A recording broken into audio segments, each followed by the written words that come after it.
Hey ladies and gentlemen, welcome back to the channel. As always, it is Nick here, back with your daily crypto news and analysis. And today we're actually going to be talking about Ripple XRP. We're going to be talking about a few things, but mainly I'm going to be talking about some massive adoption that is happening right now within the crypto universe. We're going to be seeing a lot more of this happening as well as we do march forward on in time. But I do want to talk to you guys about a few other things as well. So sit back and let's get into it. So right now, we are seeing the market kind of sit stable a little bit still. Nothing too crazy from my last video. We haven't moved too much. XRP is up about 1.57%, but that's nothing too concerning or too crazy overall. So right now, I'm basically just kind of watching Bitcoin while Bitcoin dominance kind of just jumps around the 47% mark, almost testing 48%. I'll probably do a market update here shortly on possibly HBAR and XRP, but I definitely want to do a video on XLM at some point in time, possibly when I wake up tomorrow. But overall, let's just jump into it and let's talk about this little joke here. So overall, I wanted to kind of start this video off with this little bit of a joke because I thought this was fairly funny. We just hear, what's the difference between Ripple and XRP? To settle, one takes a year while the other takes 3 to 5 seconds. Honestly speaking, this settlement could happen tomorrow. It could happen in another couple months. It could take a lot longer than 1 year, but we do know that at some point in time, XRP and Ripple will get their day in court. They will get their W, and we will march into a new digitized age of technology, as well as tokenization throughout finance and also payments around the world. So I'm very excited for what the future has to hold, even though a lot of people think that this SEC lawsuit is holding us back. I still think that XRP is a great asset to get into, and I think that it is sort of a low risk, high reward factor at this current moment. Now, I do want to talk to you guys a little bit about this tweet, which I find, again, comical to say the least, but it is also something that is disappointing for crypto. So if you guys know, NFTs are the new thing, right? NFTs have been going crazy over the last couple months. NFTs have been the new craze, but we do see here, wow, Ethereum is crazy. I just looked at sending 6,500 euros over EC20. I guess he meant ERC20 network. Their system said the cost would be 9,823 euros, which is obviously more than what the transaction actually is worth. And conclusion, swap to XRP and cost me 0.001 XRP instead. Why does anybody use Ethereum again? And we do see here Anders L. pretty much saying because it was given an unfair legal advantage, so now we're stuck with these enormous gas fees. And that pretty much is the basis behind it. We could be marching forward on into a world where we don't have to use XRP or not XRP, Ethereum gas fees, and we could just use something like XRP. But also we see a lot of things happening with HBAR as well within this aspect too. So I'm very excited for the day that we don't need to use Ethereum, or if I wanted to use Uniswap or something similar to Uniswap, I don't need to use Ethereum gas fees. I could just use HBAR or XRP. That is the future, in my opinion, not Ethereum gas fees that are a fraction over what the actual transaction amount is. That is just absolutely ridiculous, and we are seeing this happen a lot more now, especially as the market is fairly volatile and Ethereum is getting minted within the NFT space, and a lot more usability is happening throughout the Ethereum network. So that obviously boosts the price up. So we're going to be seeing those high prices for a little bit of time still, and it sucks to see, but hey, that is the world that we live in right now for crypto until the shackles do get unreleased from, XRP. Now we do see here Ripple actually saying themselves, they're quoting this article from Business Times, with pandemic-related disciplines in cash usage, CBDCs are more important than ever. Business Times breaks down why establishing interoperable payment systems is crucial for the future of money. And we do see a few people saying when XRP will bridge all CBDCs around the world. And of course, CBDCs are coming, but is it really a priority? Of course it is. But overall, let's jump into it. Let's talk about this. So towards an era of cross-border CBDCs, and I think that this is the end idea of this major catalyst event throughout the entire markets with CBDCs. We just see here the pandemic has become become the catalyst in all digitization processes, including that of money. According to the Bank of International Settlements (BIS) survey, central banks are more willing than ever to experiment with the digital versions of banknotes, fashionably known as central bank digital currencies or CBDCs. There's your confirmation from the BIS themselves. This enthusiasm in CBDCs comes amid the heightened push towards the digital economy. The digital economy expansion has somewhat been characterized by the proliferation of digital payments as businesses move from brick and mortar to online. These digital payments ecosystems necessitate digital currency usage. Thus, being legal tenders, the CBDCs are essential to the sustained growth of digital economy. So, I've been talking to you guys about digitization along the idea of finance and payments around the world. We also talk about brick and mortar, or is like more so P2P and stuff like that. But we talk about how this digital economy really does come into play. And they are saying here, the BIS and 4 central banks successfully concluded project in Thanon. I'm pretty much not aware of this project that I've seen or I've heard of. I only read about it slightly going back to around the beginning of October, but we do see here the project experimented with cross-border transactions of CBDCs among 4 central banks, namely the Bank of Thailand, the People's Bank of China, the Hong Kong Monetary Authority, and the Central Bank of UAE. It introduced a payment architecture named Multiple CBDC Bridge (MBridge), which facilitates faster payments between any 2 jurisdictions at lower cost.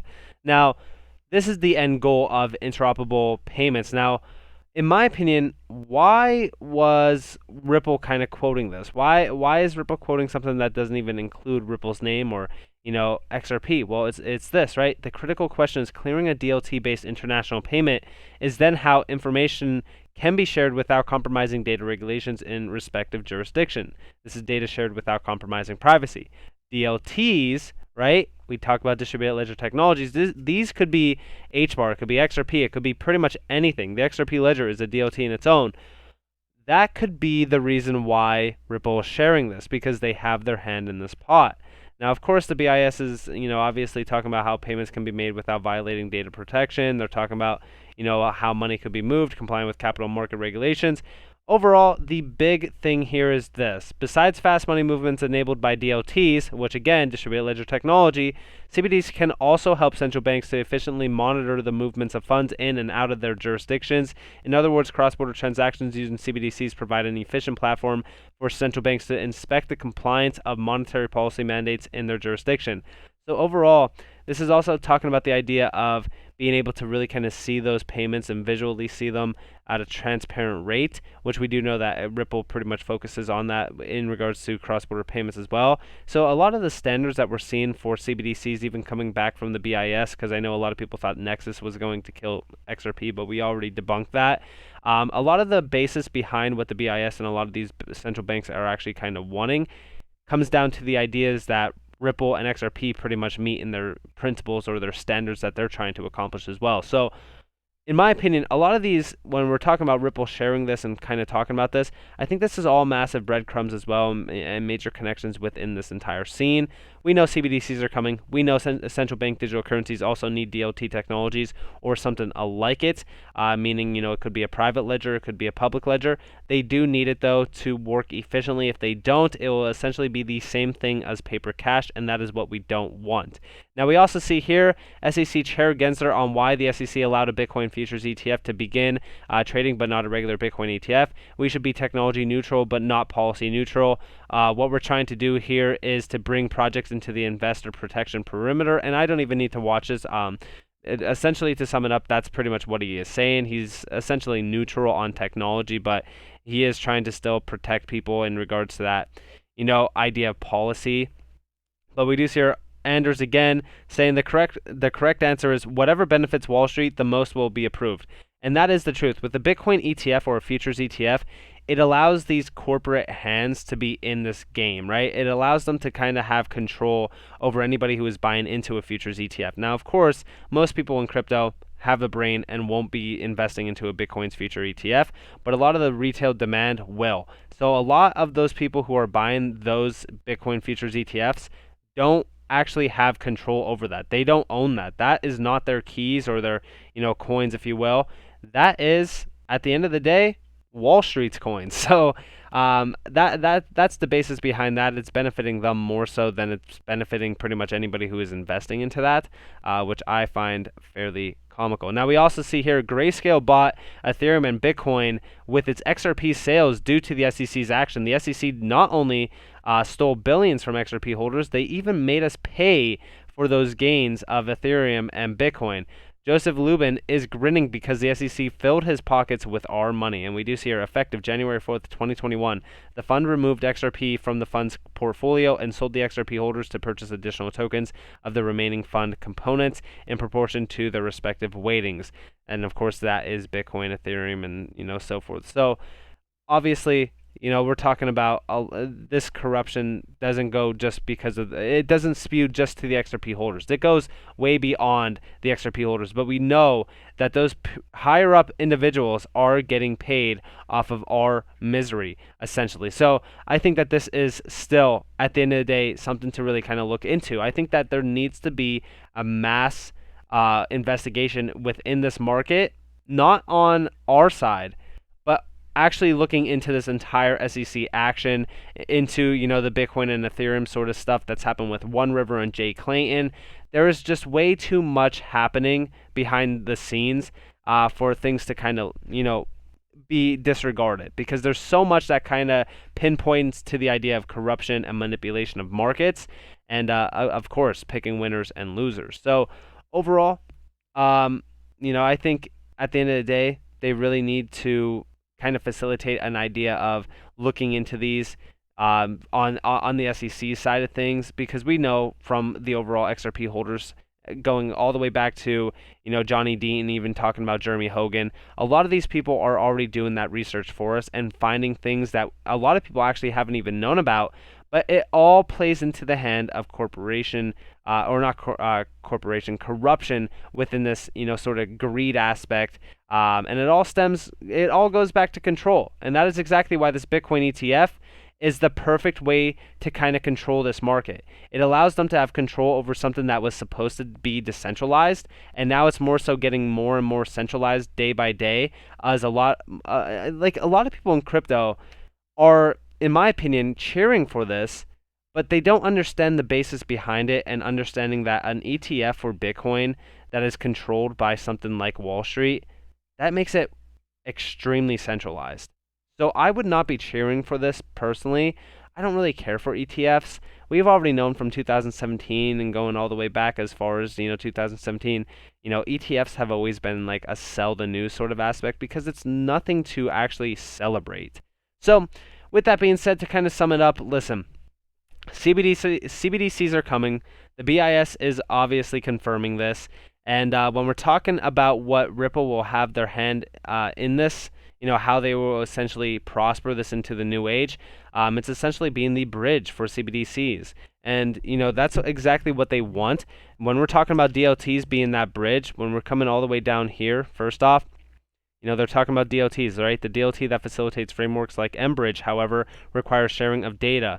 Even the closest neighbors may implement vastly different regulations on data sharing. The critical question is clearing a DLT-based international payment is then how information can be shared without compromising data. DLTs are going to be at the heart of all of this.